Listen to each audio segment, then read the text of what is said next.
tasty. Kosher in the Kitch. Hi, you're in the Kitch with Nina Safar.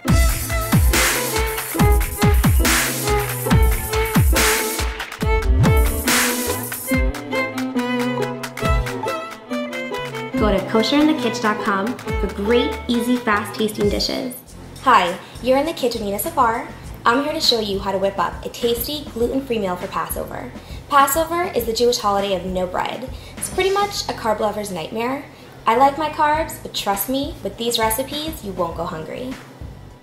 Starting off, we've got a great sweet crunchy salad. It has all of my favorite ingredients: tart apples, sweet dried cranberries, salty feta, and crunchy walnuts.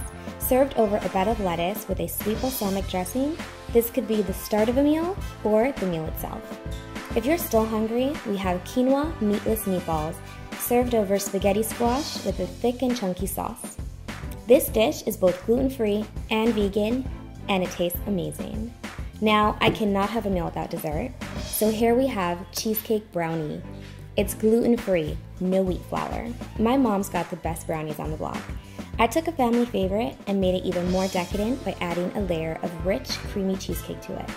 Now let's get in the kitchen. We are going to start off with the salad because salad's healthy and then we won't feel so guilty when we get to dessert. What I love about the salad is that it's easy to prepare but impressive. Chop up some lettuce, add diced green apple, dried cranberries, some candied walnuts, and top it off with crumbled feta. For the dressing, we're going to whisk together some olive oil, balsamic vinegar, and a bit of brown sugar. Careful not to dress the salad until right before serving so it doesn't get soggy. Next up is the main dish. First, we are going to cook the spaghetti squash, since that takes the longest. Simply cut the squash down the middle lengthwise, remove the seeds, place it face down on a lightly greased baking sheet, and bake it in the oven on 350 for about 30 minutes until soft. Once it's cooked, you're going to let it cool off before shredding the insides with a fork, like this. While the squash cooks, you are going to form the meatballs. Here we have ready cooked quinoa, and we're going to combine it here with the sauteed onions and mushrooms. The mushrooms and onions have been cooked until soft and tender. Mix it all together, add some tomato paste so it sticks together. Form the meatballs. You might want to wet your hands to help you out with this part.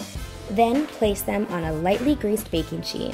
Now you have two options. You can wet it with an egg wash, which is 1 egg and a tablespoon of water mixed together.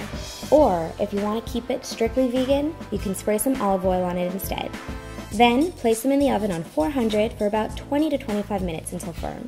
Once everything's cooked, you're going to serve it together with a thick and chunky sauce. The sauce is basically sauteed onions, garlic, diced carrots, red pepper, and zucchini, all cooked together until tender. Then add some crushed tomatoes, tomato paste, seasonings like salt, pepper, paprika, and a little bit of sugar. Cook it together for about 45 minutes until the vegetables are very soft. Always saving the best for last, we have our cheesecake brownie. It's a layer of rich chocolate brownie with another layer of rich creamy cheesecake on top. It doesn't get better than this. We are going to first prepare the brownie batter, which is oil, eggs, sugar, potato starch, and cocoa.